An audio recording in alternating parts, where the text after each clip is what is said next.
মাননীয় উপদেষ্টা আপনি বিবিসিকে একটা ইন্টারভিউ দিয়েছেন যেখানে বলেছেন যে আপনারা একটা ইনডেমনিটি দিবেন যারা আওয়ামী লীগ বা তৃণমূল পর্যায়ে যারা আওয়ামী লীগের সমর্থন ছিল, কিন্তু দল হিসেবে নানা সময়ে এই ক্যাবিনেটের অনেক উপদেষ্টাই যেটা বলবার চেষ্টা করেছে যে ফ্যাসিস্টদের আর ফ্যাসিজমের কোনো সুযোগ নেই বা আওয়ামী লীগের আর রাজনীতিতে ফিরে আসার সুযোগ নেই। তাহলে দল হিসেবে কেন নিষিদ্ধ করছেন না আওয়ামী লীগকে? না, এই বিষয়ে সরকার এখনও সিদ্ধান্তে পৌঁছায় নাই, যেহেতু বিচার কার্যক্রম চলমান আছে, ট্রাইব্যুনাল। আমরা বিচার কার্যক্রমটা আগে দেখতে চাই, আদালত কী বলে বা বিচার কার্যক্রমে কতটুকু আগায়। আর রাজনৈতিক দলগুলোর সাথে আলোচনার বিষয় আছে, কারণ এটি একই সাথে এটি কেবল আইনগত সিদ্ধান্ত নয়, একটা রাজনৈতিক সিদ্ধান্ত। তবে ব্যক্তিগত জায়গা থেকে আমি বা ছাত্রদের পক্ষ থেকে ছাত্ররা বলেছে যে আমরা মনে করি যে আওয়ামী লীগ 15 বছর যে ফ্যাসিজম করেছে, জুলাই যে ধরনের গণহত্যা সংঘটিত হয়েছে, তারপরে আওয়ামী লীগের রাজনীতি করার আসলে অধিকার নাই। আওয়ামী লীগ নামে, আওয়ামী লীগ ব্যানারে আসলে রাজনীতি করার সুযোগ বাংলাদেশে থাকা উচিত না বলে আমরা মনে করি।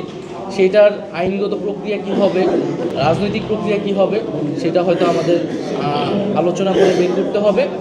আবার পাশাপাশি এটাও আমরা বলেছি যে আমরা কিন্তু কোনো প্রতিহিংসা হয়ে আমরা রাজনৈতিক প্রতিহিংসা শুরু করতে চাই না। আমরা রিকনসিলিয়েশনও চাই, আমরা জাস্টিসও চাই।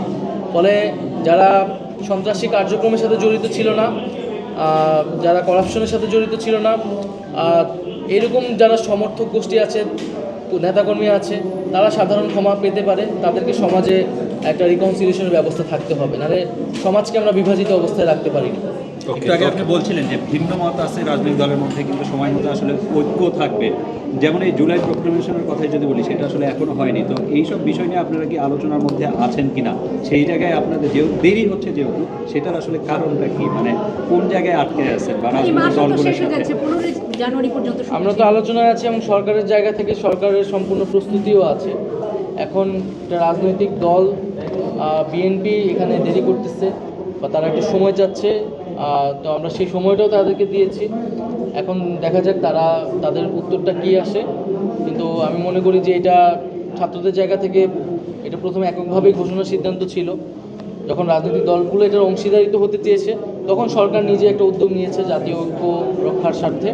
তো আমি মনে করি সেই ঐক্যের প্রতি শ্রদ্ধাশীল থেকে, গণঅভ্যুত্থানের প্রতি শ্রদ্ধাশীল থেকে আমাদের এই জুলাই প্রক্লেমেশনের কাজ দ্রুত এগোনো উচিত।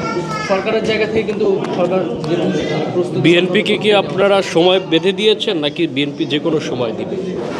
তারা বলেছে তারা দ্রুত সময়ের মধ্যে, তাদের একটা মিটিংও হয়েছে যে তারা কিছু নীতিগত সিদ্ধান্ত নিয়েছে। আমরা হয়তো দেখবো আর কয়েকটা দিন, তারপরে হয়তো এটার আনুষ্ঠানিক বক্তব্য আমরা